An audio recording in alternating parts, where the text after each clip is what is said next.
الله أكبر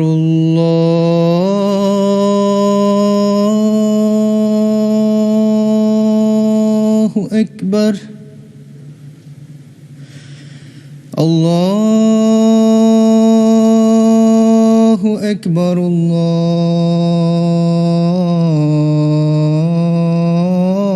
الله أكبر أشهد أن لا إله إلا الله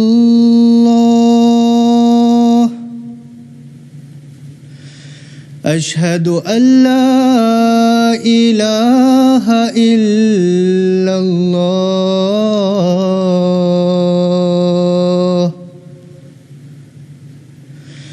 أشهد أن محمدًا رسول الله أشهد أن محمدًا رسول الله حي على الصلاة حي على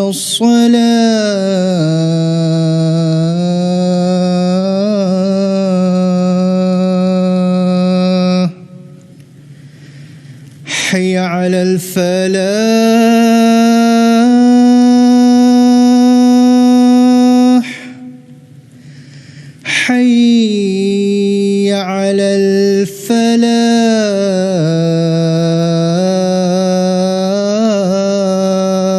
الفلاح الله أكبر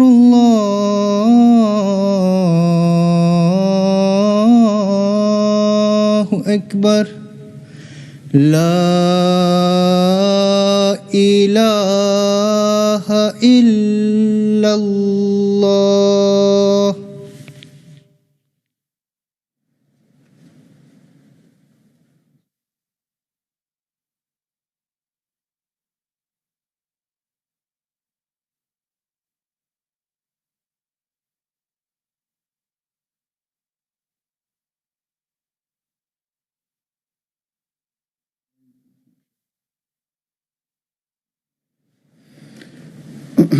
السلام علیکم ورحمۃ اللہ.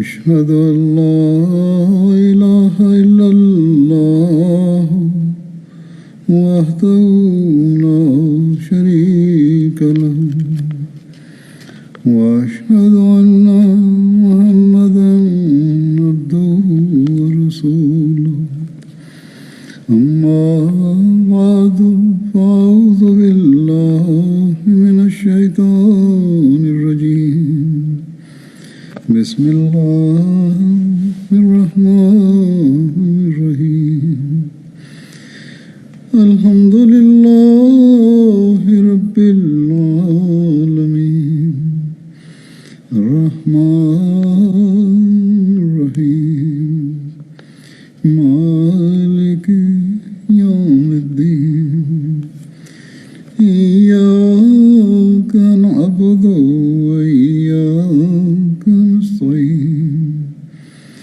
اهدنا الصراط المستقيم صراط الذين أنعمت عليهم غير المغضوب عليهم ولا الضالين.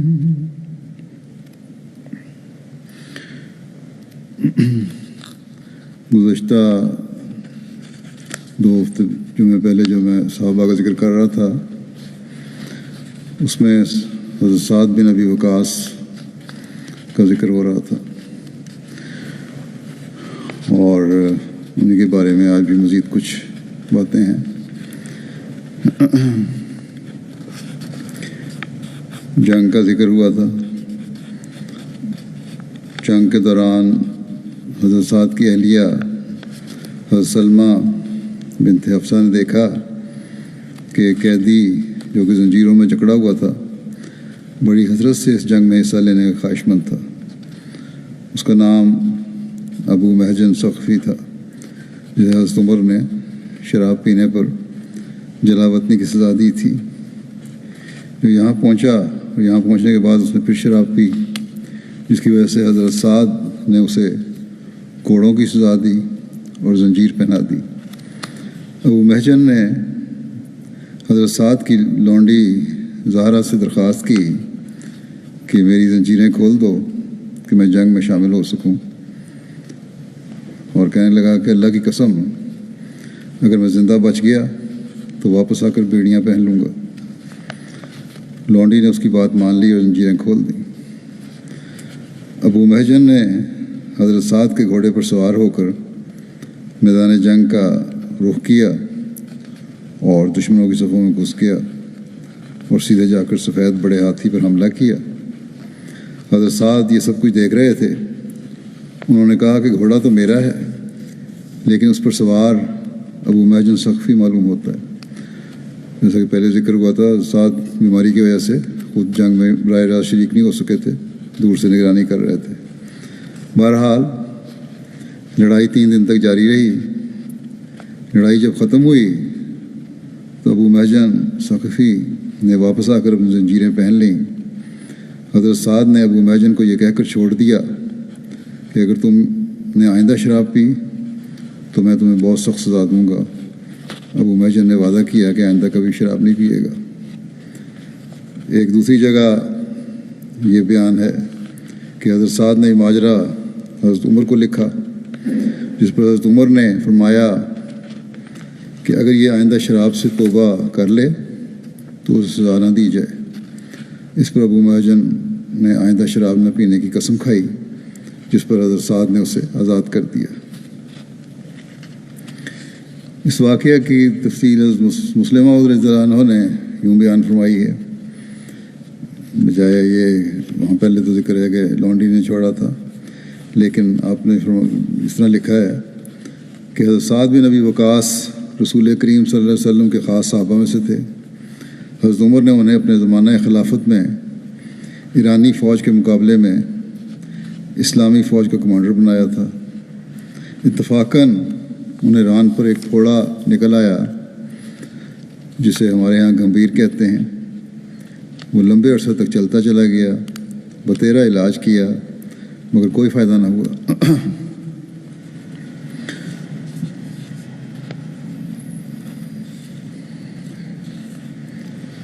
آخر انہوں نے خیال کیا کہ اگر میں چارپائی پر پڑا رہا اور فوج نے دیکھا کہ میں جو ان کا کمانڈر ہوں ساتھ نہیں ہے تو وہ بدل ہو جائے گی فوج۔ چنانچہ انہوں نے ایک درخت پر رشا بنوایا، جیسے ہمارے ہاں لوگ باغات کی حفاظت کے لیے بنا لیتے ہیں۔ آپ اس عرصے میں آدمیوں کی مدد سے بیٹھ جاتے تھے تا مسلمان فوج انہیں دیکھتی رہے اور اسے خیال رہے کہ ان کا کمانڈر ان کے ساتھ ہے۔ انہی دنوں آپ کو اطلاع ملی کہ ایک عرب سردار نے شراب پی ہے۔ شراب مسلم لکھتے ہیں شراب اگرچہ اسلام میں حرام تھی، مگر عرب لوگ اس کے بہت عادی تھے، اور عادت جب پڑ جائے تو مشکل سے چھٹتی ہے۔ اور اس سردار کو بھی اسلام لانے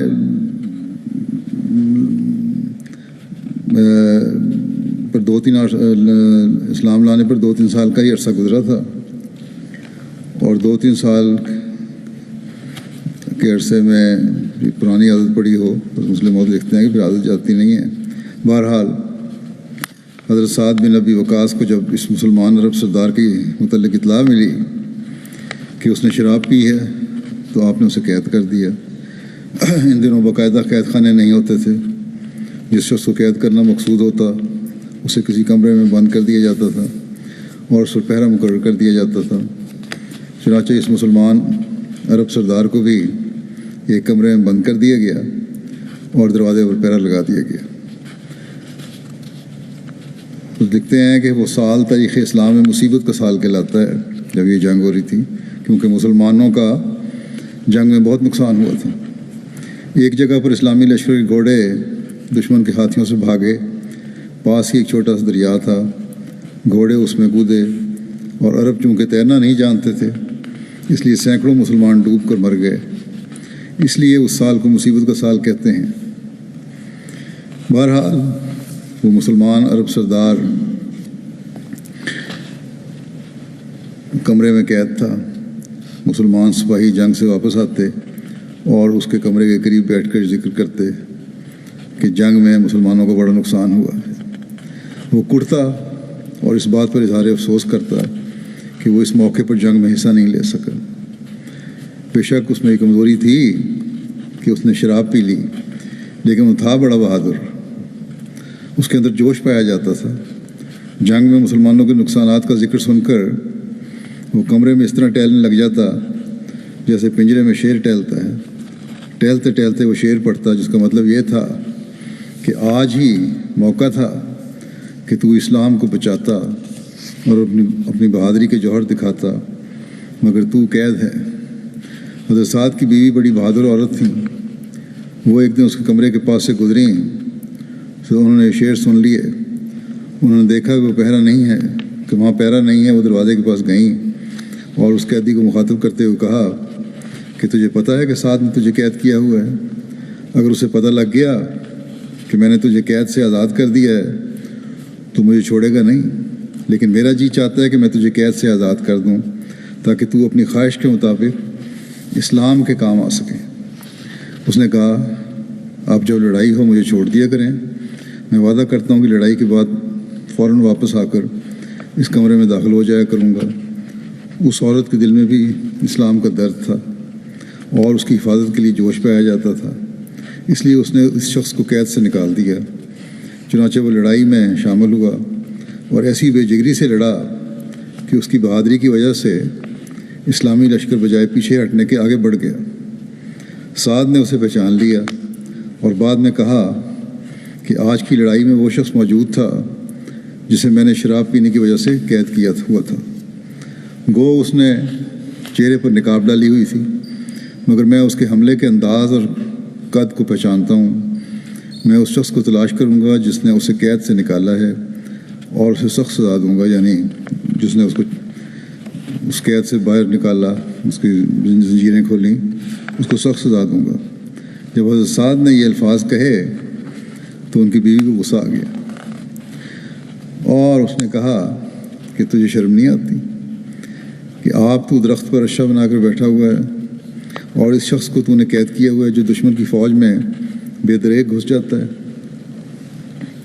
اور اپنی جان کی پرواہ نہیں کرتا۔ میں نے اس شخص کو قید سے چھڑایا تھا، تم جو چاہو کر لو، میں نے اسے کھلوایا تھا، اب جو تم نے کرنا ہے کر لو۔ بہرحال یہ تفصیل حضرت مسلم موعود نے اپنی ایک لجنہ کی تقریر میں بیان فرمائی تھی اور یہ بیان فرمایا تھا کہ غرض عورتوں نے اسلام میں بڑے بڑے کام کیے ہیں، بس آج بھی یہ فرمایا آپ نے کہ آج بھی احمدی عورتوں کو اس مثالوں کو سامنے رکھنا چاہیے۔ پھر عورتوں کی قربانی کا مزید واقعہ سنیں۔ حضرت زید کے اس حوالے سے ہی انصار کے قبیلہ بنو سلیم کی مشہور شاعرہ اور صحابیہ حضرت خنسا نے اس جنگ میں بحد نسات حضرت خنسا نے اس جنگ میں اپنے 4 بیٹے اللہ کی راہ میں قربان کیے۔ حضرت خنسا کے خامد اور بھائی ان کی جوانی میں فوت ہو گئے تھے۔ حضرت خنسا نے بڑی محنت سے اپنے بچوں کو پالا تھا۔ قادسیہ کی جنگ کے آخری دن صبح جنگ سے پہلے حضرت خنسا نے اپنے بیٹوں سے مخاطب ہو کر فرمایا کہ اے میرے بیٹو، تم نے اپنی خوشی سے اسلام قبول کیا ہے اور اپنی مرضی سے ہجرت کی ہے۔ اس ذات کی قسم جس کے علاوہ اور کوئی معبود نہیں، میں نے تمہارے حسب و نسب میں کوئی آر نہیں آنے دی۔ یاد رکھو کہ آخرت کا گھر اس فانی دنیا سے بہتر ہے۔ بیٹو، ڈٹ جاؤ اور ثابت قدم رہو اور کندھے سے کندھا ملا کر لڑو، خدا کا تقوی اختیار کرو۔ جب تم دیکھو گے کہ گھمسان کی لڑائی ہو رہی ہے اور اس کا تنور بھڑک اٹھا ہے اور شاہ سواروں نے اپنے سینے تان لیے ہیں، تو تم اپنی آخرت کو سنوارنے کے لیے اس میں کود جاؤ۔ حضرت خنسا کے بیٹوں نے ان کی وصیت پر عمل کرتے ہوئے اپنے گھوڑوں کی باگیں اٹھائیں اور رضیہ شعر پڑھتے ہوئے میدان جنگ میں کود گئے اور بہادری سے لڑتے ہوئے شہید ہو گئے۔ اس روز شام سے پہلے قادسیہ پر اسلامی پرچم لہرا رہا تھا۔ حضرت خنسا کو بتایا گیا کہ تمہارے چاروں بیٹے شہید ہو گئے ہیں، تو انہوں نے کہا کہ اللہ کا شکر ہے کہ اللہ نے انہیں شہادت سے سرفراز کیا۔ میرے لیے کم فخر نہیں کہ وہ راہ حق میں قربان ہو گئے۔ مجھے امید ہے کہ اللہ تعالی ہمیں اپنی رحمت کے سائے میں ضرور جمع رکھے گا۔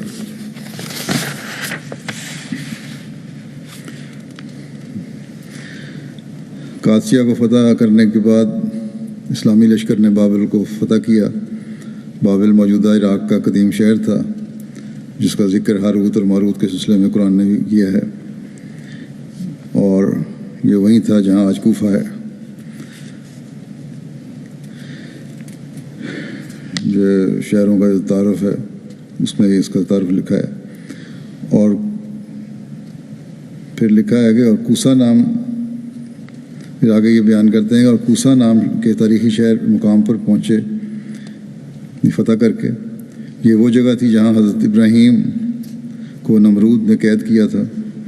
قید خانے کی جگہ اس وقت تک محفوظ تھی۔ حضرت سعد نے جب وہاں پہنچے اور قید خانے کو دیکھا تو قرآن کریم کی آیت پڑھی، تلک الایام نداولھا بین الناس، یعنی یہ دن ایسے ہیں کہ ہم انہیں لوگوں کے درمیان عدلتے بدلتے رہتے ہیں تاکہ وہ نصیحت پکڑیں۔ کوسا سے آگے بڑھے تو باہرہ شیر نامی ایک جگہ پر پہنچے۔ موجم البلدان کے شہروں کی جو موجم ہے اس کے مطابق اس کا نام بحور سیر ہے۔ بحور سیر دریائے دجلہ کے مغرب میں واقع میں عراق کے شہر مدائن کے قریب بغداد کے نواحی علاقوں میں سے ایک مقام کا نام ہے۔ یہاں کسرا کا شکاری شیر رہتا تھا۔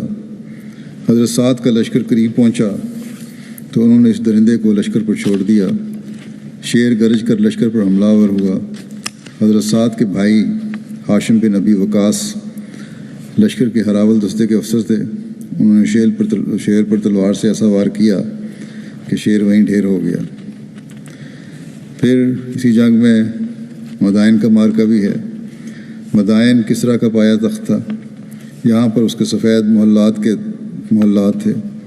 مسلمانوں اور مدائن کے درمیان دریائے دجلہ حائل تھا۔ ایرانیوں نے دریا کے تمام پل توڑ دیے۔ حضرت سعد نے فوج سے کہا کہ مسلمانوں، دشمن نے دریا کی پناہ لے لی ہے، آؤ اس کو تیر کر پار کریں۔ اور یہ کہہ کر انہوں نے اپنا گھوڑا دریا میں ڈال دیا۔ حضرت سعد نے سپاہیوں نے اپنے قائد کی پیروی کرتے ہوئے گھوڑے دریا میں ڈال دیے اور اسلامی فوجیں دریا کے پار اتر گئیں۔ ایرانیوں نے یہ حیران کن منظر دیکھا تو خوف سے چلانے لگے اور بھاگ کھڑے ہوئے کہ دیو آ گئے۔ مسلمانوں نے آگے بڑھ کر شہر اور کسرا کے محلات پر قبضہ کر لیا، اور اس طرح رسول اللہ صلی اللہ علیہ وسلم کی پیشگوئی پوری ہو گئی جو آپ صلی اللہ علیہ وسلم نے غزوہ احزاب کے موقع پر خندق کھودتے ہوئے پتھر پر کدال مارتے ہوئے فرمائی تھی کہ مجھے مدائن کے سفید محلات گرتے ہوئے دکھائے گئے ہیں۔ ان محلات کو سنسان حالات میں دیکھ کر حضرت سعد نے سورہ دخان کی آیات پڑھیں، کم ترکو من جنات و عیون، کم ترکو من جنات و عیون وزروع و مقام کریم و نعمت کانوا فیہا فاکہین کذالک وورثناہا قوما آخرین۔ کتنے ہی باغات اور چشمے ہیں جو انہوں نے پیچھے چھوڑے، اور کھیتیاں اور عزت و احترام کے مقام بھی، اور ناز و نعمت جس میں وہ مزے اڑایا کرتے تھے، اسی طرح ہوا اور ہم نے ایک دوسری قوم کو اس نعمت کا وارث بنا دیا۔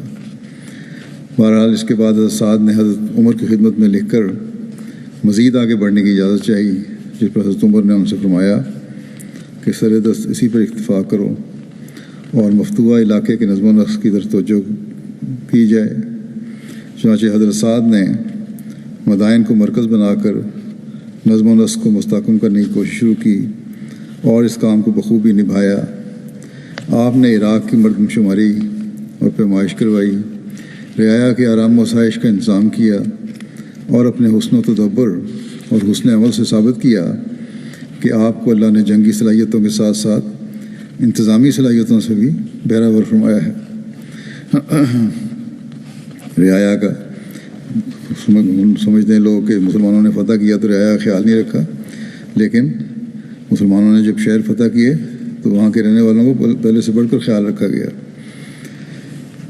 پھر تعمیر کوفہ ہے۔ مدائن کی آب و ہوا عربوں کی طبیعت کے موافق نہ آئی، ان کو موافق نہ آئی، تو حضرت سعد نے حضرت عمر کو اجازت سے ایک نیا شہر بسایا، جس میں مختلف عرب قبائل کو الگ الگ محلوں میں آباد کیا اور شہر کے درمیان ایک بڑی مسجد بنوائی جس میں 40,000 نمازی ایک وقت میں نماز پڑھ سکتے تھے۔ کوفہ دراصل فوجی چھاؤنی تھا جس میں 1,00,000 سپاہی بسائے گئے تھے۔ اس کی مزید تفصیل یہ ہے کہ حضرت سعد نے ایک عرصہ تک مدائن میں قیام کرنے کے بعد محسوس کیا کہ یہاں کی آب و ہوا نے اہل عرب کا رنگ و روپ بالکل بدل دیا۔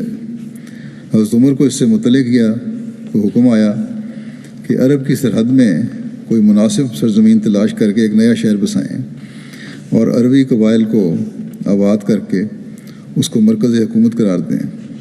حضرت سعد نے اس حکم کے مطابق مدائن سے نکل کر ایک موزوں جگہ منتخب کر کے کوفہ کے نام سے ایک وسیع شہر کی بنیاد ڈالی۔ عرب کے جدا جدا قبیلوں کو جدا جدا محلوں میں آباد کیا۔ وسط میں ایک عظیم الشان مسجد بنوائی جس میں تقریباً 40,000 نمازیوں کی گنجائش رکھی گئی تھی۔ مسجد کے قریب ہی بیت المال کی عمارت اور اپنا محل تعمیر کرایا جو قصر سعد کے نام سے مشہور تھا۔ پھر مارکہ نہاوند ہے جہاں 21 ہجری میں ایرانیوں نے عراق عجم یعنی عراق کا وہ حصہ جو فارسیوں کے پاس تھا اس میں مسلمانوں کے خلاف جنگی تیاریاں کیں اور مسلمانوں سے مفتوحہ علاقے واپس لینے کی غرض سے نہاوند کے مقام پر 1,50,000 جنگجو اکٹھے ہوئے مسلمانوں کے خلاف۔ ایرانی حضرت سعد نے حضرت عمر کو اطلاع دی تو آپ نے اہل الرائے کے مشورے سے ایک عراقی حضرت نعمان بن مقرن مزنی کو مسلمان فوج کا قائد مقرر فرمایا۔ حضرت نعمان اس وقت کسکر میں تھے۔ کسکر نہروان سے لے کر بصرہ کے قریب دریائے دجلہ کے دہانے تک کا علاقہ ہے جس میں 20 گاؤں اور قصبے ہیں۔ بہرحال حضرت عمر نے انہیں نہاوند پہنچنے کا حکم دیا۔ 1,50,000 ایرانیوں کے مقابل پر مسلمانوں کی تعداد 30,000 تھی۔ حضرت نعمان نے لشکر کی صفوں میں پھر کر انہیں ہدایات دیں اور پھر کہا کہ اگر میں شہید ہو جاؤں تو لشکر کے قائد حذیفہ ہوں گے، اگر وہ شہید ہوں تو امیر لشکر فلاں ہوگا، اور اس طرح ایک ایک کر کے انہوں نے 7 آدمیوں کا نام لیا۔ اس کے بعد اللہ سے دعا کی کہ اے اللہ اپنے دین کو معزز فرما اور اپنے بندوں کی مدد فرما، اور نعمان کو آج سب سے پہلے شہادت کا درجہ عطا فرما۔ ایک دوسری روایت کے مطابق انہوں نے دعا کی کہ اے اللہ میں تجھ سے دعا کرتا ہوں کہ آج میری آنکھ ایسی فتح کے ذریعے ٹھنڈی کر جس میں اسلام کی عزت ہو اور مجھے شہادت عطا ہو۔ جنگ شروع ہوئی۔ مسلمان اس بہادری کے ساتھ لڑے کہ سورج غروب ہونے سے پہلے میدان مسلمانوں کے ہاتھ میں تھا، اور اسی جنگ میں حضرت نعمان شہید ہو گئے۔ ابو لؤلؤہ پھر اسی جنگ میں قید ہوا اور وہ غلام بن کر حضرت مغیرہ بن شعبہ کے حصے میں آیا۔ یہ وہی شخص ہے جس نے بعد میں حضرت حضرت عمر پر حملہ کر کے انہیں شہید کیا تھا۔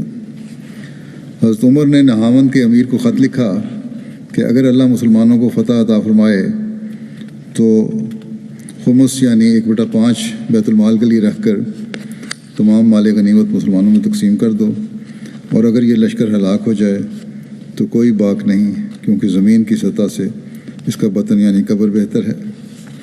حضرت عمر کے دور خلافت میں ایک مرتبہ قبیلہ بنو اسد کے لوگوں نے حضرت سعد کی نماز پر اعتراض کیا اور ان کی شکایات حضرت عمر سے کی کہ صحیح طرح نماز نہیں پڑھاتے۔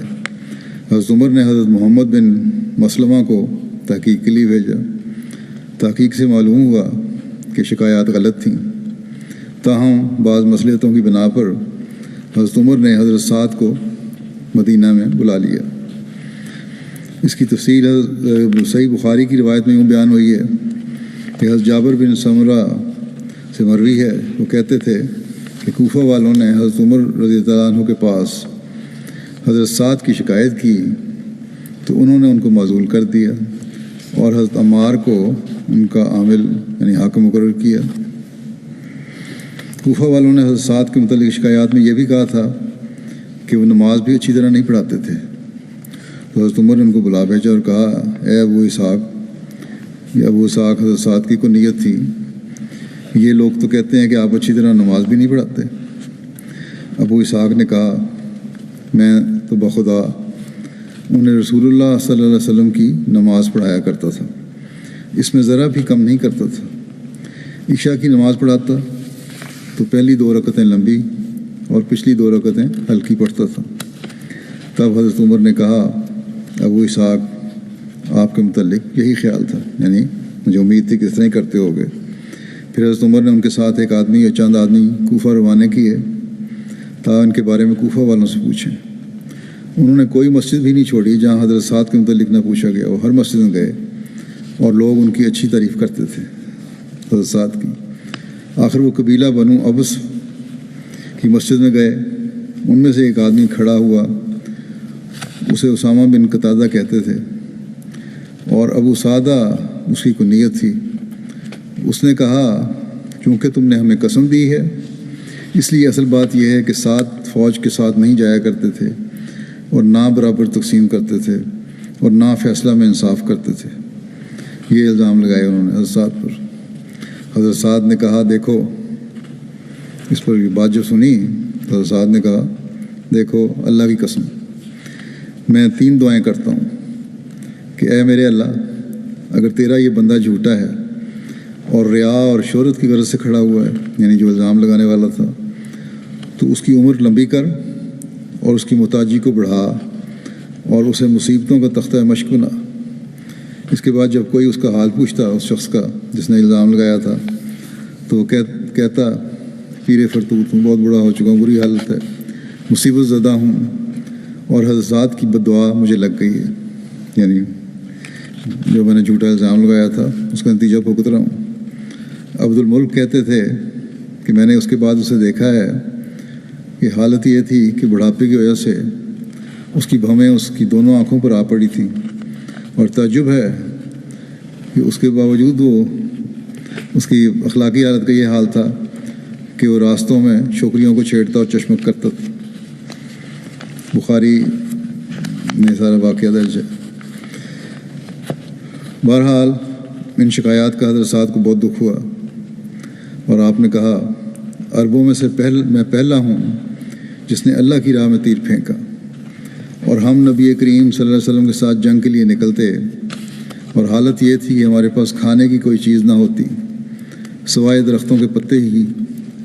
ہمارا یہ حال تھا کہ ہم میں سے ہر ایک جو ہے اس طرح مینگنیاں کرتا جیسے اونٹ لیت کرتے ہیں یا مینگنیاں بکریاں کرتی ہیں، یعنی خشک۔ اور اب یہ حال ہے کہ بنو اسد ابن خزیمہ مجھ کو آداب اسلام سکھاتے ہیں، تب تو میں بالکل نامراد رہا اور میرا عمل ضائع ہو گیا۔ اور بنو اسد کے لوگوں نے حضرت عمر کے پاس چغلی کھائی تھی اور کہا تھا کہ وہ اچھی طرح نماز نہیں پڑھتا۔ یہ بخاری کی ہے۔ 23 ہجری میں جب حضرت عمر پر قاتلانہ حملہ ہوا تو حضرت عمر سے لوگوں نے عرض کی کہ آپ خلافت کے لیے کسی کو نامزد کریں۔ اس پر حضرت عمر نے انتخاب خلافت کے لیے ایک بورڈ مقرر کیا جس میں حضرت عثمان، حضرت علی، حضرت عبد الرحمن بن عوف، حضرت سعد بن ابی وقاص، حضرت زبیر بن عوام اور حضرت طلحہ بن عبید اللہ تھے۔ حضرت عمر نے فرمایا ان میں سے کسی ایک کو چن لینا، کیونکہ رسول اللہ صلی اللہ علیہ وسلم نے انہیں اہل جنت قرار دیا ہے۔ پھر فرمایا کہ اگر خلافت سعد بن وقاص کو مل گئی تو وہی خلیفہ ہوں، ورنہ جو بھی تم میں سے خلیفہ ہو وہ سعد سے مدد لیتا رہے، کیونکہ میں نے انہیں اس لیے معزول نہیں کیا کہ وہ کسی کام کے کرنے سے عاجز تھے، اور نہ اس لیے کہ انہوں نے کوئی خیانت کی تھی۔ جب حضرت عثمان خلیفہ منتخب ہوئے تو انہوں نے حضرت سعد کو دوبارہ کوفہ کا والی بنا دیا۔ آپ 3 سال تک اس عہدے پر فائز رہے، اور اس کے بعد کسی وجہ سے حضرت سعد کا حضرت عبداللہ بن مسعود سے، جو اس وقت بیت المال کے انچارج تھے، اختلاف ہوا، اس کی وجہ سے حضرت عثمان نے انہیں معزول کر دیا۔ حضرت سعد کو معزول ہونے کے بعد حضرت سعد نے مدینہ میں گوشہ نشینی اختیار کر لی۔ جب حضرت عثمان کے خلاف فتنہ و فساد شروع ہوا تب بھی آپ گوشہ نشین ہی رہے۔ ایک روایت میں آتا ہے کہ فتنے کے زمانے میں ایک مرتبہ حضرت سعد کے صاحبزادے نے حضرت سعد سے پوچھا کہ آپ کو کس چیز نے جہاد سے روکا ہے؟ اس پر حضرت سعد نے جواب دیا کہ میں تب تک نہیں لڑوں گا یہاں تک کہ مجھے ایسی تلوار لا کر دو جو مومن اور کافر کو پہچانتی ہو۔ اب تو مسلمان آپس میں لڑ رہے ہیں۔ ایک دوسری روایت میں یہ بھی ہے کہ حضرت سعد نے فرمایا کہ ایسی تلوار لاؤ جس کی آنکھیں ہونٹ اور زبان ہو، اور جو مجھے بتائے کہ فلاں شخص مومن ہے اور فلاں شخص کافر ہے، اب تک تو میں صرف کافروں کے خلاف لڑا ہوں۔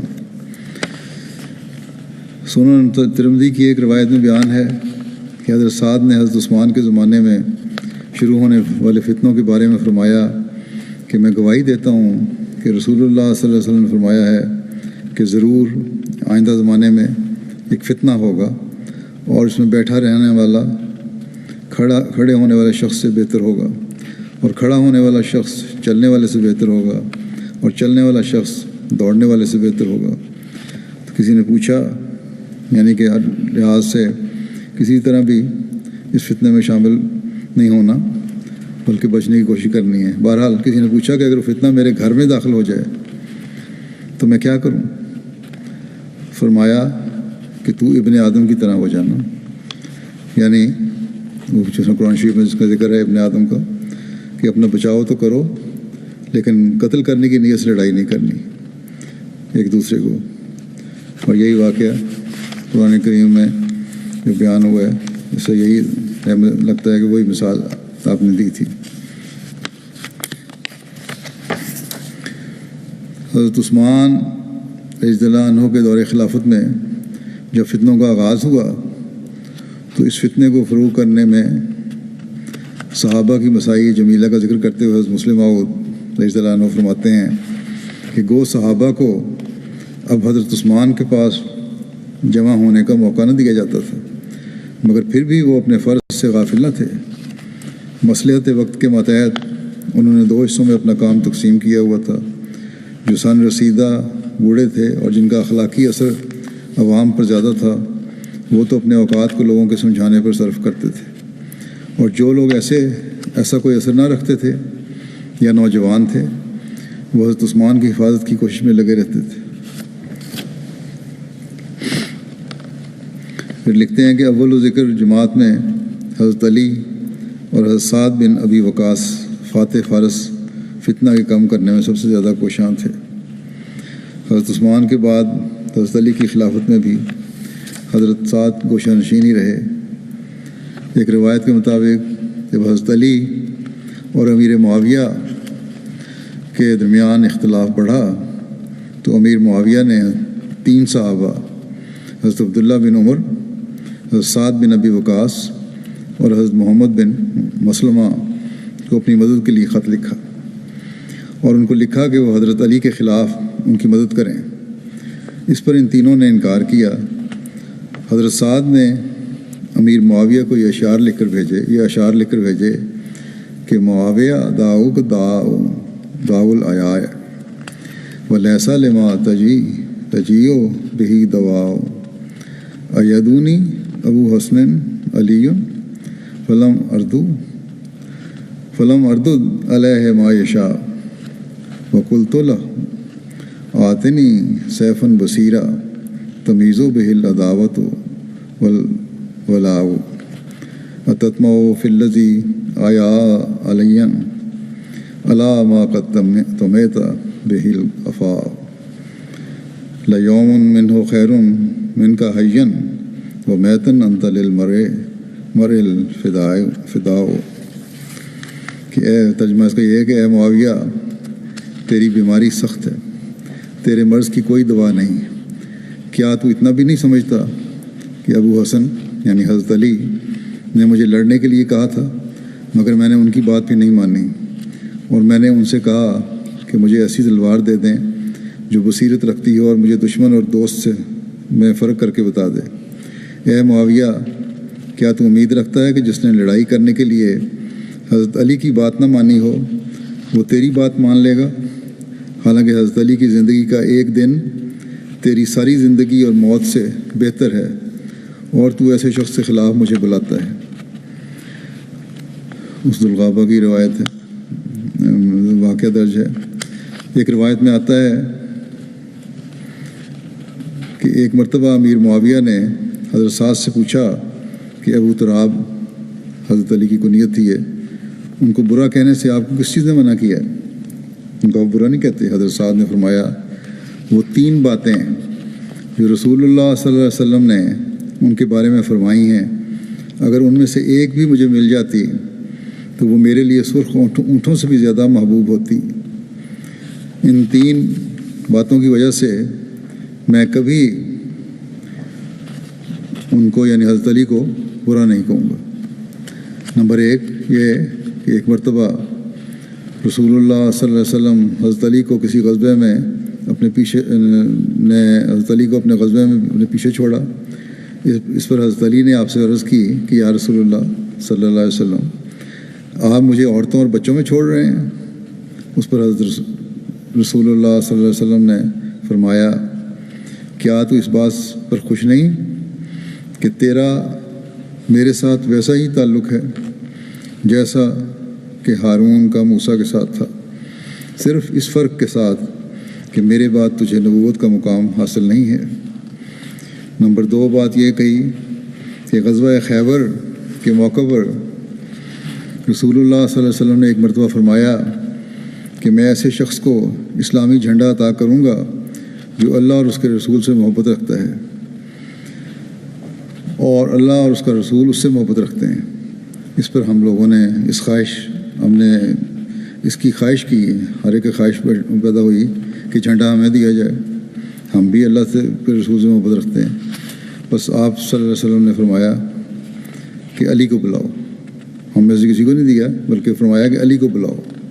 حضرت علی آئے، ان کی آنکھوں میں تکلیف تھی۔ رسول اللہ صلی اللہ علیہ وسلم نے ان کی آنکھ میں اپنا لعاب دہن ڈالا اور ان کو اسلامی جھنڈا دیا، اور اللہ نے اس روز مسلمانوں کو فتح عطا فرمائی۔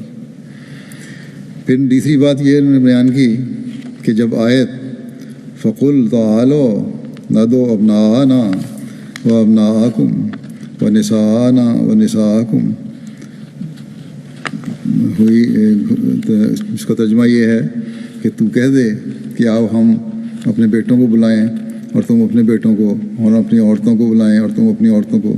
جب یہ نازل ہوئی آیت تو رسول اللہ صلی اللہ علیہ وسلم نے حضرت علی، حضرت فاطمہ اور حضرت حسن اور حضرت حسین کو بلایا اور فرمایا کہ اے اللہ یہ میرا اہل و عیال ہے۔ ترمذی کی روایت ہے یہ۔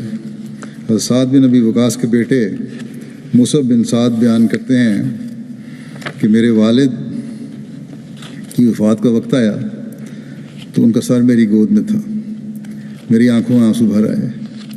انہوں نے مجھے دیکھا اور مجھ سے کہا کہ اے میرے پیارے بیٹے تجھے کیا چیز رلاتی ہے؟ میں نے عرض کیا آپ کی وفات کا غم اور اس بات کا غم کہ میں آپ کے بعد آپ کا بدل کسی کو نہیں دیکھتا۔ اس پر حضرت سعد نے فرمایا مجھ پر مت رو، اللہ مجھے کبھی عذاب نہیں دے گا اور میں جنتیوں میں سے ہوں۔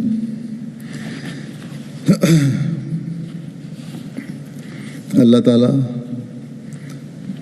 بعض لوگ اعتراض کرتے ہیں کہ جی فلاں نے کہہ دیا فلاں پروگرام میں جنتیوں میں سے کس طرح ہو گئے، تو یہاں حضرت سعد بھی فرما رہے ہیں کہ میں جنتیوں میں سے ہوں۔ اللہ مومنوں کو پھر فرمایا کہ اللہ مومنوں کو ان کی نیکیوں کی جزا دیتا ہے جو انہوں نے اللہ کے لیے کی، اور جہاں تک کفار کا معاملہ ہے تو اللہ ان کے اچھے کاموں کی وجہ سے ان کے عذاب کو ہلکا کر دیتا ہے، مگر جب وہ اچھے کام ختم ہو جائیں تو دوبارہ عذاب دیتا ہے۔ ہر انسان کو اپنے اعمال کی جزا اس سے طلب کرنی چاہیے جس کے لیے اس نے عمل کیا ہو۔ حضرت سعد بن ابی وقاص کے بیٹے روایت کرتے ہیں کہ میں نے اپنے والد سے پوچھا کہ میں دیکھتا ہوں کہ آپ انصار کے گروہ کے ساتھ وہ سلوک کرتے ہیں جو دوسروں کے ساتھ نہیں کرتے، تو انہوں نے کہا کہ اے میرے بیٹے، کیا تمہارے دل میں ان کی طرف سے کچھ ہے؟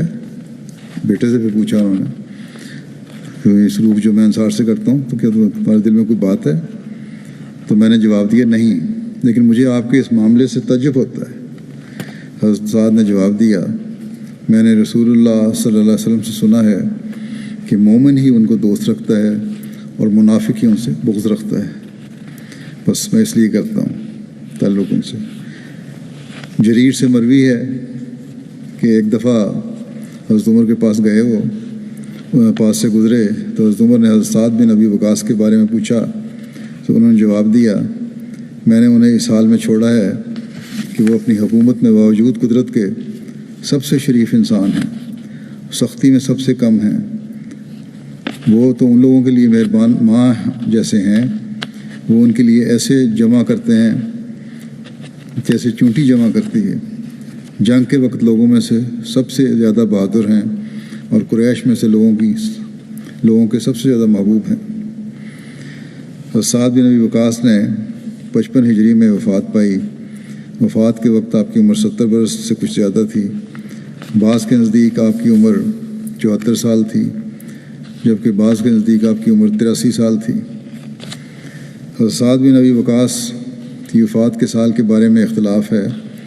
مختلف روایات میں آپ کی وفات کا سال 51 ہجری ہے سے لے کر 58 ہجری تک ملتا ہے، لیکن اکثر نے آپ کی وفات کا سال 55 ہجری بیان کیا ہے۔ حضرت سعد بن ابی وقاص نے وفات کے وقت 2.5 لاکھ درہم ترکے میں چھوڑے۔ حضرت سعد بن ابی وقاص نے عقیق مقام پر وفات پائی جو مدینہ سے 7 میل کے فاصلے پر تھا یا 10 میل کے فاصلے پر تھا، بعض کہتے ہیں۔ وہاں سے آپ کی میت کو لوگ کندھوں پر رکھ کر مدینہ لائے اور مسجد نبوی میں نماز جنازہ ادا کی گئی۔ آپ کا جنازہ مروان بن حکم نے پڑھا جو اس وقت مدینہ کا حکمران تھا۔ آپ کی نماز جنازہ میں ازواج مطہرات نے بھی شرکت فرمائی۔ آپ کی تدفین جنت البقیع میں ہوئی۔ حضرت سعد بن ابی وقاص کے جنازے کے بارے میں روایت ملتی ہے۔ حضرت عبداللہ بن زبیر حضرت عائشہ سے بیان کرتے ہیں کہ جب حضرت سعد بن ابی وقاص کی وفات ہوئی تو نبی صلی اللہ علیہ وسلم کی ازواج مطہرات نے کہلا بھیجا کہ لوگ ان کا جنازہ لے کر مسجد میں آئیں تاکہ وہ یعنی ازواج بھی ان کی نماز جنازہ پڑھیں۔ چنانچہ انہوں نے ایسا ہی کیا، جنازہ ان کے حجروں کے سامنے رکھا گیا تاکہ وہ نماز جنازہ پڑھ لیں۔ پھر انہیں باب الجنائز سے باہر لے جایا گیا جو بیٹھنے کی جگہوں کے پاس تھا۔ پھر ان ازواج مطہرات کو یہ بات پہنچی کہ لوگوں نے اس بات پر نکتہ چینی کی ہے اور کہتے ہیں کہ جنازے مسجد میں داخل نہیں کیے جاتے تھے۔ حضرت عائشہ کو یہ بات پہنچی تو انہوں نے کہا کہ لوگ کتنی جلدی ایسی باتوں پر نکتہ چینی کرنے لگ جاتے ہیں جن کا ان کو علم نہیں ہوتا۔ انہوں نے ہم پر اعتراض کیا، یعنی لوگوں نے، حضرت عائشہ نے کہا ہم پر یہ اعتراض کیا ہے کہ جنازہ مسجد میں سے گزارا گیا، حالانکہ رسول اللہ صلی اللہ علیہ وسلم نے سہیل بن بیضاء کی نماز جنازہ مسجد کے اندر ہی پڑھی تھی۔ مسلم کی روایت ہے یہ۔ حضرت سعد بن ابی وقاص نے اپنی مرض الموت میں وصیت کی کہ میرے لیے لحد بنانا اور مجھ پر اینٹیں نصب کرنا، جیسا کہ رسول اللہ صلی اللہ علیہ وسلم کے لیے کیا گیا تھا۔ یہ بھی مسلم کی روایت ہے۔ حضرت سعد بن ابی وقاص نے مہاجرین میں سب سے آخر پر وفات پائی۔ حضرت سعد بن مردوں میں سے حضرت سعد بن ابی وقاص نے اپنی وفات کے وقت ایک اونی جبہ نکالا اور وصیت کی کہ مجھے اس کا کفن پہنانا، کیونکہ میں اس جبے کو پہن کر غزوہ بدر میں شامل ہوا تھا اور میں نے اسے اسی وقت کے لیے، یعنی وفات کے وقت کے لیے سنبھال کر رکھا تھا۔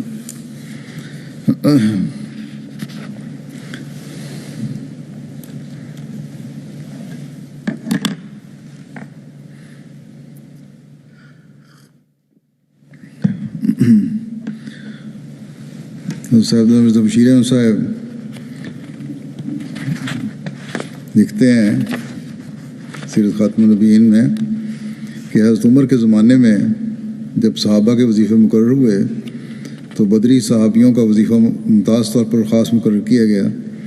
خود بدری صحابہ بھی جنگ بدر کی شرکت پر خاص فخر کرتے تھے۔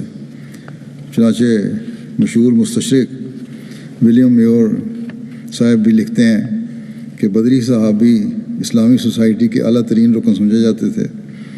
سعد بن ابی وقاص جب 80 سال کی عمر میں فوت ہونے لگے تو انہوں نے کہا کہ مجھے وہ چوغا لا دو جو میں نے بدر کے دن پہنا تھا اور جسے میں نے آج کے دن کے لیے سنبھال کر رکھا ہوا ہے۔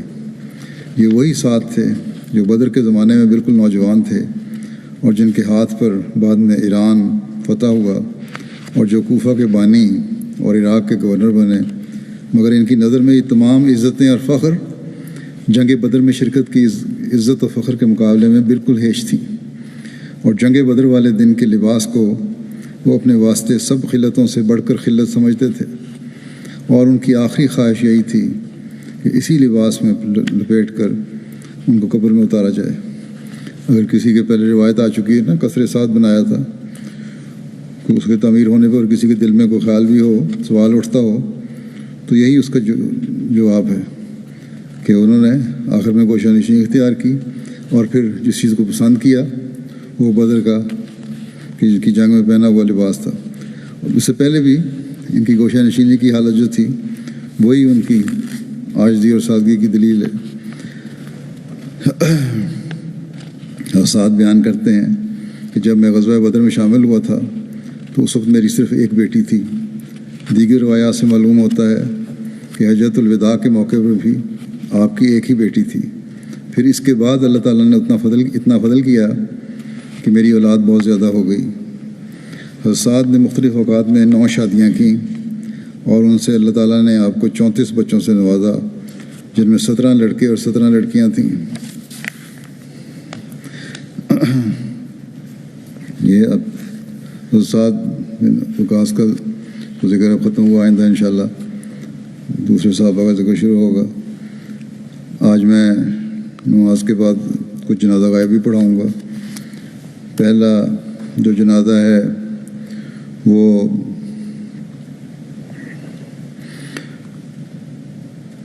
مکرم صفدر علی گجر صاحب کا ہے، جو شعبہ ضیافت مسجد فضل میں رضاکار کے طور پر خدمات انجام دے رہے تھے۔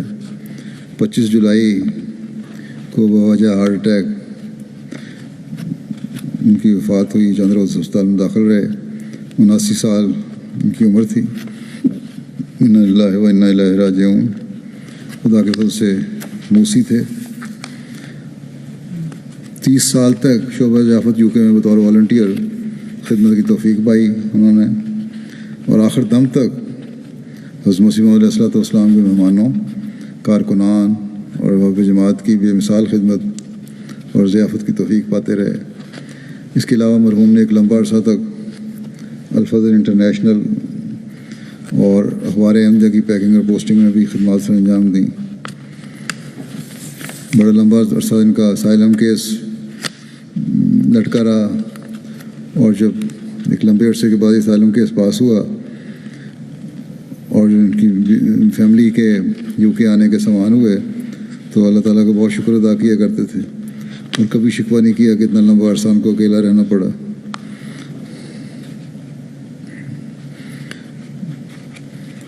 مرحوم خلافت کے شہدائی تھے اور ہمیشہ اسی در پر فدا رہے، بلکہ ایسے شہدائی تھے کہ میں کہوں گا کہ ایسے تھے جن کی ایک مثال تھے وہ دوسروں کے لیے۔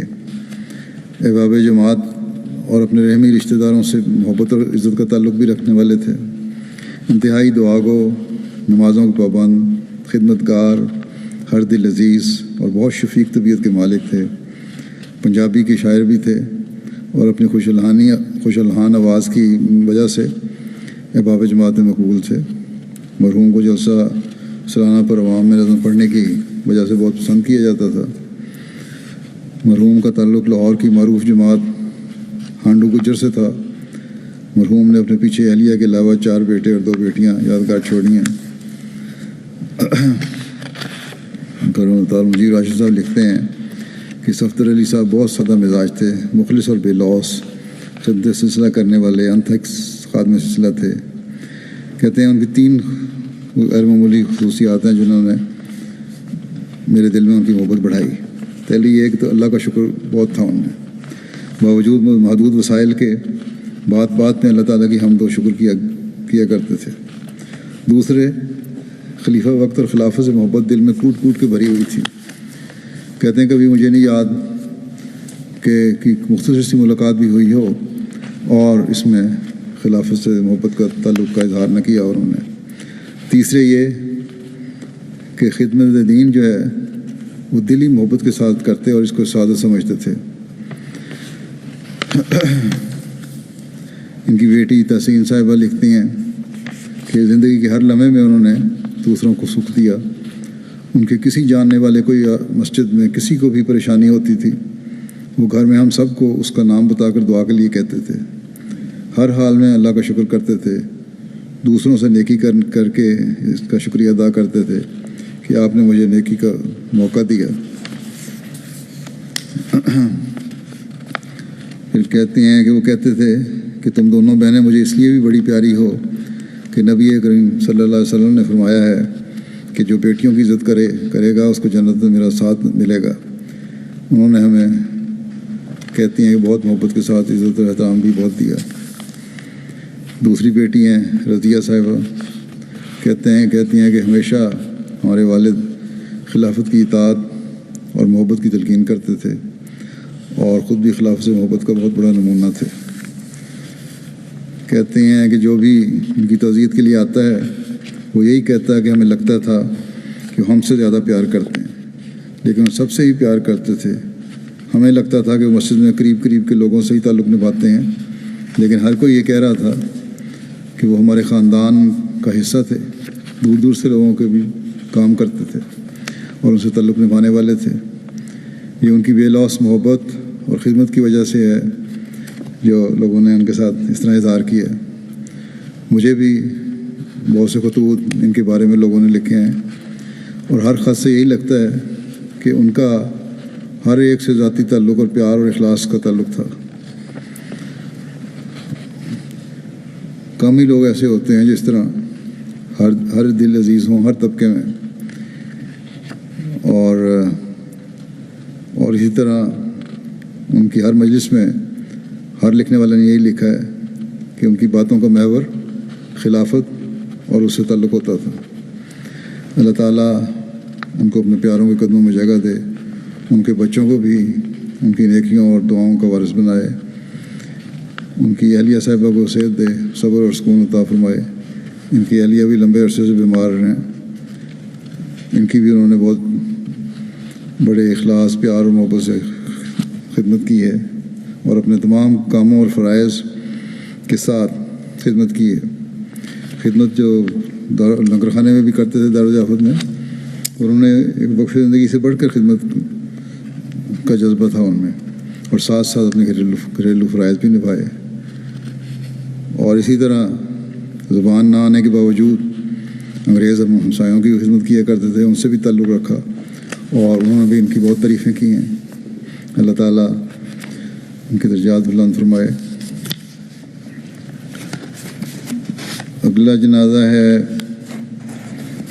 مکرمہ عفت نصیر صاحبہ کا جو مکرم پروفیسر نصیر احمد خان صاحب کی اہلیہ تھیں، 3 مئی کو 90 سال کی عمر میں حرکت قلب بند ہو جانے کی وجہ سے وفات پا گئیں۔ انا للہ و انا الیہ راجعون۔ ان کی شادی 1951 کو مرحوم پروفیسر ڈاکٹر نصیر احمد خان صاحب سے ہوئی تھی۔ بچوں میں لوائقین میں ان کی ایک بیٹی ہے جو عائشہ نصیر صاحبہ، ڈاکٹر عنایت اللہ منگلہ صاحب امریکہ کی اہلیہ ہیں۔ بیٹوں میں ظہیر احمد خان ہیں اور ڈاکٹر منیر احمد خان ہیں، اور یہ دونوں بیٹے ان کے خاندان از مسیح محمد میں بھی آئے گئے ہیں۔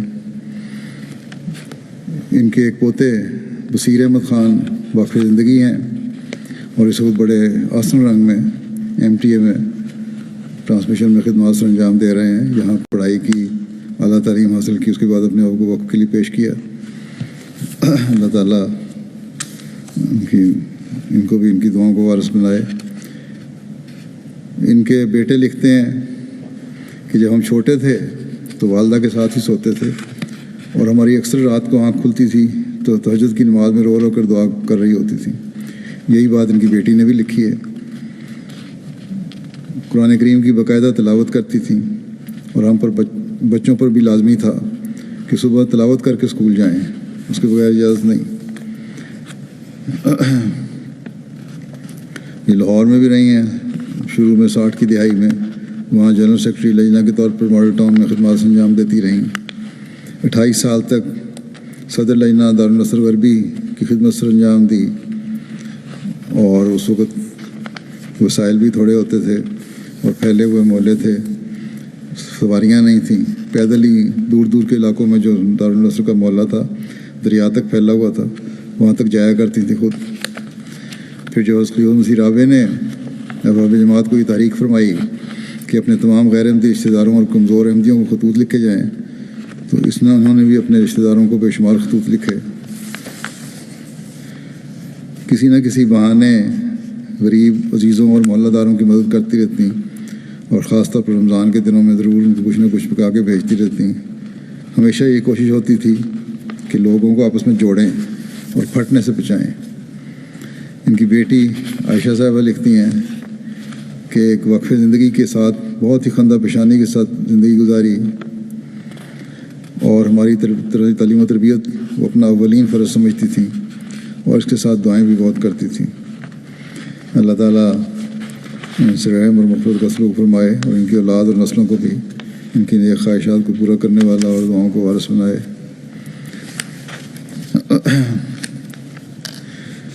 اگلا جنازہ ہے مکرم عبدالرحیم ساقی صاحب کا، جو کارکن تھے جنرل سیکرٹری آفس UK کے۔ 31 مارچ کو وفات پا گئے تھے۔ انا للہ و انا الیہ راجعون۔ اللہ کے فضل سے موسی تھے۔ 31 دسمبر 1934 کو موضع رائے پور ریاست نابھا ہندوستان میں پیدا ہوئے تھے۔ ان کے والد کا نام رحمت علی تھا۔ ان کے خاندان میں احمدیت، ان کے والد مرحوم کے تایا جان جو صحابی تھے حضرت مسیح علیہ السلام کے، چودھری کریم بخش صاحب نمبردار، ان کے ذریعے سے آئی تھی۔ عبدالرحیم ساقی صاحب مرحوم کے والد کی خالہ زاد اور تایا زاد بہن رحیمن بی بی صاحبہ صحابیہ اہلیہ مکرم مولوی مولوی قدرت اللہ صاحب سنوری،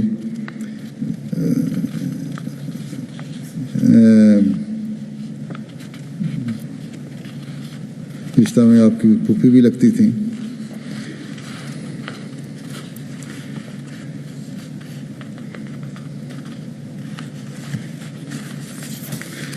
ساقی صاحب مرحوم کو 1958 سے لے کر 1968 تک 10 سال بطور سیکرٹری مال اور قائد مجلس خدام احمدیہ تخت ہزارہ خدمت کی توفیق ملی۔ پارٹیشن کے بعد یہ تخت ہزارہ کے آباد ہو گئے تھے۔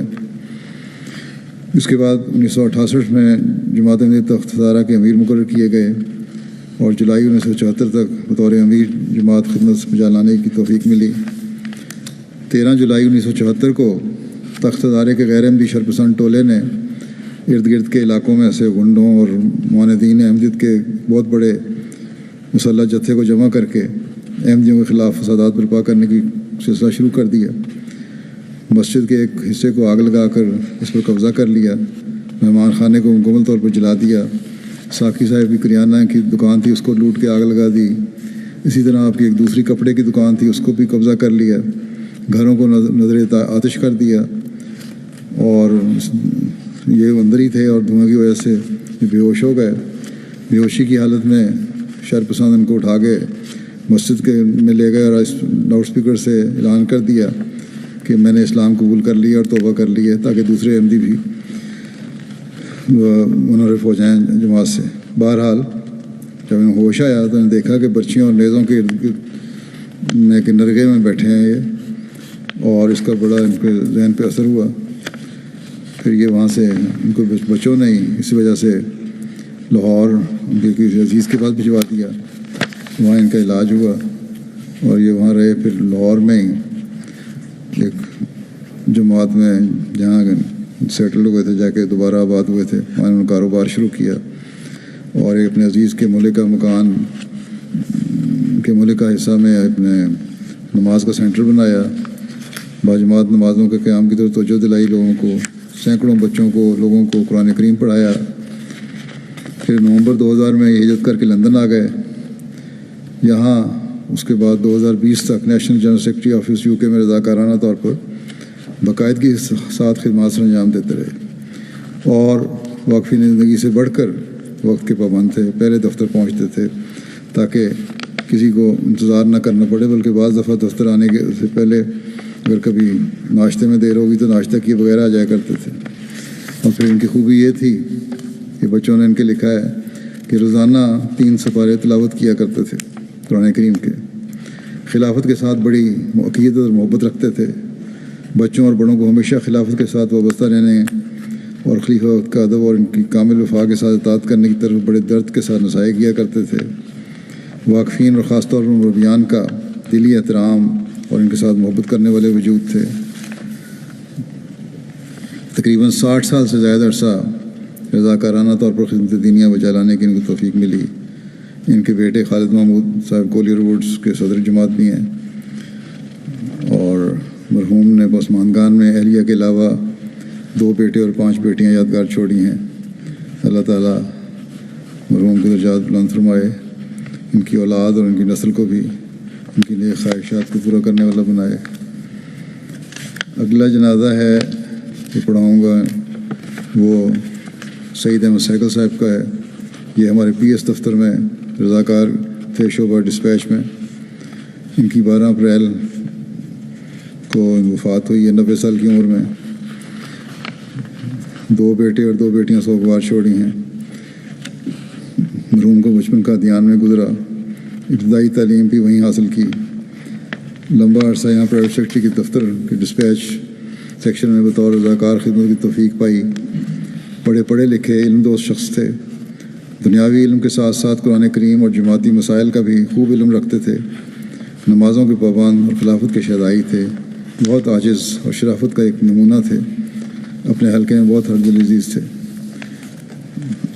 میں نے دیکھا ہے جب بھی ملے انتہائی عاجزی اور بڑا درد ہوتا تھا ان کو کہ ان کے اولاد بھی اسی طرح تعلق رکھنے والی وہ جماعت سے. اسلم خالد صاحب لکھتے ہیں کہ آپ خاص علمی مزاج رکھتے تھے. اکثر دوپہر کے کھانے پر مختلف موضوعات پر سیر حاصل گفتگو فرماتے اور خاص طور پر عیسائیت اور یہودیت پر گہرا علم تھا.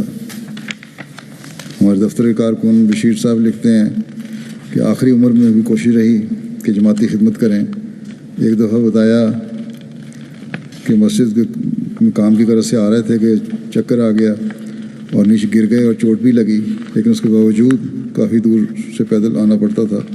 دفتر ضرور آتے تھے تاکہ خدمت کا موقع ہاتھ سے نہ جائے. اپنا بڑا مکان بیچ کر پھر مسجد کے قریب فلیٹ لے لیا تھا تاکہ آنے جانے میں آسانی رہے. اللہ تعالیٰ مرحوم سے مغفرت اور رحم کا سلوک فرمائے اور ان کی اولاد کے حق میں بھی ان کی دعائیں قبول فرمائے.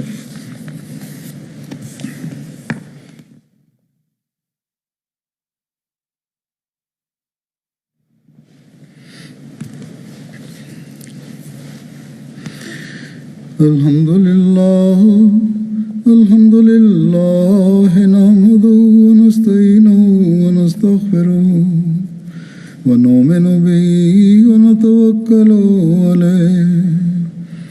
ونعوذ بالله من شرور أنفسنا ومن سيئات أعمالنا من يهده الله فلا مضل له ومن يضلل فلا هادي له ونشهد أن لا إله إلا الله ونشهد أن محمدا عبده ورسوله عباد الله رحمكم الله إن الله يأمر بالعدل والإحسان وإيتاء ذي القربى وينهى عن الفحشاء والمنكر والبغي يعظكم لعلكم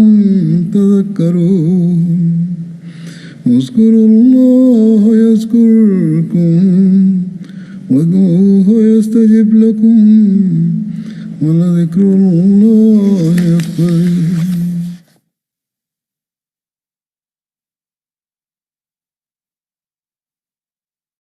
ما كان محمد أبا أحد من رجالكم ولكن رسول الله وخاتم النبيين. أعوذ بالله من الشيطان الرجيم. بسم الله الرحمن الرحيم. الحمد لله رب العالمين الرحمن الرحيم مالك يوم الدين إياك نعبد وإياك نستعين اهدنا الصراط المستقيم صراط الذين أنعمت عليهم غير المغضوب عليهم ولا الضالين. سبحان الله وبحمده سبحان الله العظيم. اللهم صل على محمد وآل محمد. ربنا لا تؤاخذنا إن نسينا أو أخطأنا ربنا ولا تحمل علينا إصرا كما